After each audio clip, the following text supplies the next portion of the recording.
अन्य हिंदी के एक नए एपिसोड में आपका स्वागत है और इस वीडियो में हम पहले बात करने वाले हैं डसॉल्ट एविएशन को लेकर आई एक बड़ी रिपोर्ट के बारे में। हम सब जानते हैं कि डसॉल्ट एविएशन के साथ जो डील फाइनलाइज होने वाली है उसमें विमानों का निर्माण भारत में होगा। लेकिन अब हमारे लिए अच्छी बात यह है कि अब सिर्फ राफेल खरीदने तक मामला सीमित नहीं रहेगा, बल्कि भारत में इसका जो बड़ा मैन्युफैक्चरिंग और इंडस्ट्रियल नेटवर्क है ये ऑलरेडी तैयार होना शुरू हो गया है। दरअसल डसॉल्ट एविएशन अब भारत में और ज़्यादा जो भारतीय कंपनियां हैं उनको शामिल करने जा रही है। पहले ही उन्होंने टाटा एडवांस सिस्टम लिमिटेड को अपना एक बड़ा पार्टनर बनाया हुआ है, लेकिन अब कई अलग अलग भारतीय कंपनियां जो हैं राफेल के जो अलग अलग पार्ट्स हैं उनको बनाने वाली हैं और उसी के अनुरूप कार्य भी शुरू हो चुका है। मतलब कि अब राफेल सिर्फ फ्रांस में नहीं बनेगा बल्कि उसका बड़ा सप्लाई नेटवर्क भारत में भी होगा। और हम यहाँ पर हवाई बात नहीं कर रहे हैं, बल्कि हाल ही में डसॉल्ट एविएशन ने एक बड़े साझेदारी को फाइनलाइज किया है जहाँ पर एयर एशिया और डेफसिस सॉल्यूशन को चुना गया है। ये दोनों कंपनियां मिलकर राफेल के पायलन्स का निर्माण करेंगी। पायलन बेसिकली वह स्ट्रक्चर होता है जो फाइटर जेट के पंखों के नीचे लगा होता है और उसी पर जो मिसाइलें हैं, बॉम्ब्स है, टारगेटिंग पॉड है या फ्यूल टैंक है उनको लगाया जाता है। आप इसको हार्ड पॉइंट भी कह सकते हैं। यानी कि ये जो जेट है यहाँ पर बेसिकली इनके निर्माण पार्ट्स के भारत में ही किए जाएंगे और कम से कम डिपेंडेंसी फ्रांस के ऊपर रखी जाएगी।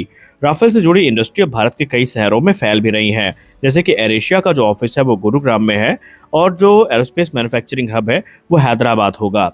हैदराबाद में पहले से ही कई कंपनियां एस्टैब्लिश्ड हैं, जैसे कि defence research and development organisation, Hindustan aeronautics limited और कई निजी कंपनियां। और ऐसे में नॉर्थ और साउथ इंडिया दोनों में जो डिफेंस मैन्युफैक्चरिंग इकोसिस्टम है उसका एक्सपेंशन होगा और जो अलग अलग सिटीज़ जहां पर ये सारे पार्ट्स का निर्माण होगा वहां पर एक बड़ी अपॉर्चुनिटी होगी कि वो इस प्रोग्राम में सहभागिता को सुनिश्चित करें। यहाँ पर सिर्फ पार्ट बनाने की बात नहीं है बल्कि इसके बड़े फायदे हैं, जैसे कि मेंटेनेंस आसान होगा, राफेल के पार्ट्स भारत में बनेंगे तो मरम्मत और अपग्रेड जल्दी होगा। इसके अलावा जो विदेशी पार्ट्स पर हमारी निर्भरता है वो काफ़ी कम होगी। मान लीजिए कोई युद्ध की स्थिति आती है या कोई संकट की घड़ी आती है तो आमतौर पर वहाँ सबसे बड़ा जो एक समस्या होती है वो सप्लाई के रुकने की होती है। तो ये खतरा ही भारत में कम हो जाएगा अगर भारत में ही पार्ट्स और कंपोनेंट्स का निर्माण शुरू हुआ। इसके अलावा जो भारतीय इंजीनियर हैं इनको नई टेक्नोलॉजी का एक्सपोजर मिलेगा और उनको अच्छा खासा अनुभव भी मिलेगा और इसका फ़ायदा निस्संदेह हमारे जो भविष्य के प्रोजेक्ट हैं जैसे कि तेजस मार्क 2 हो गया, एमका हो गया, इन प्रोग्राम्स में मिलने वाला है। यानी स्पष्ट है कि अब राफेल प्रोग्राम से फाइटर जेट खरीदने तक सीमित नहीं है, धीरे धीरे भारत की जो एरोस्पेस इंडस्ट्री है उसको मजबूत बनाने वाला ये एक बड़ा प्रोग्राम बनता जा रहा है। और भारत सरकार का ये इनिशिएटिव भी है कि भारत को एक एरोस्पेस मैन्युफैक्चरिंग हब में कन्वर्ट करना। यानी दिशा और दशा पहले ही तय हो गई है।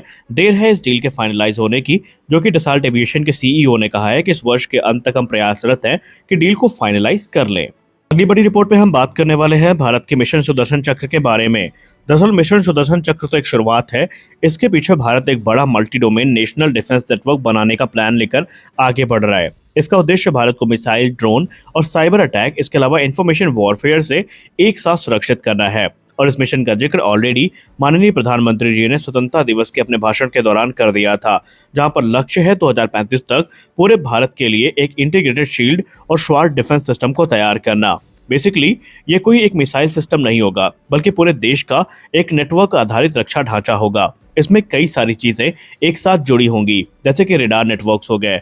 देश भर में जो हजारों ग्राउंड बेस्ड रेडार्स हैं ये इंटरकनेक्टेड होंगे और दुश्मन के fighter jet, drones, cruise missile को जल्दी डिटेक्ट करेंगे। उसके बाद सैटेलाइट सर्विलेंस की भूमिका काफ़ी महत्वपूर्ण होगी। भारत के जो मिलिट्री सैटेलाइट्स हैं ये लगातार निगरानी करेंगे और मिसाइल लॉन्च की स्थिति या फिर एयरक्राफ्ट के मूवमेंट के तुरंत बाद उसको पकड़ लेंगे और बाकी का काम हमारी इंटरसेप्टर मिसाइल्स करेंगी। अगर दुश्मन के मिसाइल या ड्रोन हमारे तरफ आते हैं तो इंटरसेप्टर मिसाइल्स हवा में ही उनको मार गिराएंगी। और ये सभी रेडार, सैटेलाइट और जो मिसाइल्स हैं ये एक सेंट्रलाइज कमांड सिस्टम के तौर पर जुड़े होंगे, यानी एआई के जरिए जो रियल टाइम डिसीजन है वो लिया जाएगा। ये जो मिशन सुदर्शन चक्र है ये केवल रक्षा तक सीमित नहीं है बल्कि काउंटर अटैक कैपेबिलिटी भी देगा। इसका मतलब ये है कि यहाँ पर हमें शील्ड और स्वॉर्ड दोनों देखने को मिलेंगे। शील्ड का मतलब है कि मिसाइल, ड्रोन, एयरक्राफ्ट को इंटरसेप्ट करना। स्वॉर्ड का मतलब है हमला करना, यानी दुश्मन के मिसाइल साइट्स को टारगेट बनाया जाएगा, कमांड सेंटर पर तुरंत कार्रवाई करेंगे और हम यहाँ पर अपने आप को सुरक्षित रख पाएंगे। यानी ये डिफेंसिव और ऑफेंसिव दोनों कैपेबिलिटी हमें एक साथ देगा। और सबसे खास बात तो ये है कि आजकल युद्ध में सिर्फ जो है मिसाइल और ड्रोन ही खतरा नहीं है, बल्कि जो ग्रे जोन वॉरफेयर है वो भी काफ़ी बड़ा खतरा है। आइए इसको समझते हैं। ये एक विशेष और नई रणनीति है जिसके अंतर्गत इसमें साइबर अटैक शामिल है, फेक न्यूज और प्रोपेगेंडा शामिल है, डीप फेक वीडियोस शामिल है, इंफॉर्मेशन वॉरफेयर शामिल है और साइकोलॉजिकल वॉरफेयर भी शामिल है। और मिशन सुदर्शन चक्र बेसिकली साइबर डिफेंस और इंफॉर्मेशन मॉनिटरिंग सिस्टम भी शामिल करेगा ताकि दुश्मन के डिजिटल प्रोपेगेंडा कैंपेन को पकड़ा जा सके और जो सैन्य कम्युनिकेशन है उसको सुरक्षित रखा जा सके।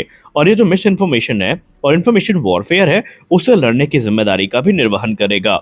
यानी ये सिस्टम काफ़ी ज़्यादा एडवांस है और ये अभी एग्जिस्टिंग किसी भी सिस्टम से ज़्यादा पावरफुल भी है, क्योंकि ये पूरा जो एक डिफेंस नेटवर्क है वो ऑफर कर रहा है। ये पूरे देश में व्याप्त होगा। ये मिसाइल डिफेंस और मिसाइल, ड्रोन और साइबर थ्रेट्स के अगेंस्ट भी हमें डिफेंस प्रदान करेगा। यानी ये है हमारा जो लक्ष्य है, ये बहुत एम्बिशियस है और भारत इसमें काफ़ी गंभीर भी है, जिसके अंतर्गत हमें इंटीग्रेटेड एयर डिफेंस देखने को मिलेगा, रियल टाइम सैटेलाइट सर्वेलेंस देखने को मिलेगा, एआई ड्रिवन मिलिट्री नेटवर्क देखने को मिलेंगे और भी बहुत सारी चीज़ें हैं जो ये सिस्टम ऑफर करने वाला है। हमारी अगली और अंतिम अपडेट आ रही है एडवांस मीडियम कॉम्बैट एयरक्राफ्ट के इंजन प्रोग्राम को लेकर के। Advance medium combat aircraft programme को लेकर हम लोग इतना तो जानते हैं कि ये प्रोग्राम अब आगे बढ़ रहा है, लेकिन इस प्रोग्राम से पहले ही भारत ने फ्रांस के सामने कुछ महत्वपूर्ण शर्तों को रख दिया है, जहां पर उन्होंने कहा कि हम आपके साथ 120 किलोटन का इंजन बना तो रहे हैं, लेकिन आपको हमारी कुछ शर्तें हैं वो माननी पड़ेंगी। यहाँ पर पहली शर्त यह है आईपीआर यानी इंटेलेक्चुअल प्रॉपर्टी राइट। यहाँ पर इसका मतलब है कि किसी भी तकनीक, डिजाइन या आविष्कार का जो कानूनी मौलिक अधिकार है वो किसके पास रहेगा। भारत ये चाहता है कि जो डिजाइन है, टेक्नोलॉजी है और जो पेटेंट है ये पूरी तरीके भारत के पास हो। सैफरान उस तकनीक का मालिकाना हक नहीं रखेगा, यानी इंजन भारत का होगा और सैफरान सिर्फ भारत के विकास में मदद करेगा। इसके अलावा भारत की दूसरी बड़ी शर्त यह है कि अगर इंजन भारत के पैसे से विकसित हुआ है तो सैफरान उस तकनीकी को या उस टेक्नोलॉजी को दूसरे देशों को नहीं ऑफर करेगा या अपने प्रोडक्ट में उसको इंटीग्रेट करके दूसरे देश को वो ऑफर नहीं कर सकता। इससे भारत की टेक्नोलॉजी सुरक्षित और एक्सक्लूसिव रहेगी। भारत यहाँ पर सिर्फ इंजन नहीं बनवाना चाहता है बल्कि पूरी तकनीकी सीखना चाहता है, जैसे कि सिंगल क्रिस्टल टरबाइन ब्लेड्स हो गई, हाई टेम्परेचर टरबाइन मटेरियल्स हो गए, थर्मल बैरियर कोटिंग हो गई, एडवांस कंप्रेसर एरोडायनेमिक्स हो गए, इसके अलावा डिजिटल इंजन कंट्रोल सिस्टम हो गया।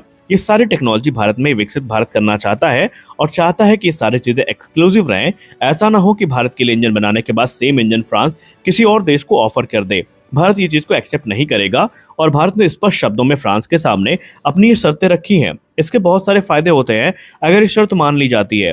पहला फायदा तो ये होगा कि भविष्य में जो इंजन है वो खुद को इंजन अपग्रेड करने में भारत खुद को यहाँ पर आगे रख सकता है। किसी की परमिशन नहीं चाहिए, किसी विदेशी हमें ताकत की अनुमति नहीं चाहिए होगी इनको एक्सपोर्ट करने के लिए, और भारतीय कंपनियां भी इंजन टेक्नोलॉजी को सीखेंगी और ये सभी चीज़ें भारत के हित में है। तो आज के इस वीडियो में बस इतना ही। मिलते हैं अगले वीडियो में कुछ और अपडेट्स के साथ। तब तक के लिए जय हिंद।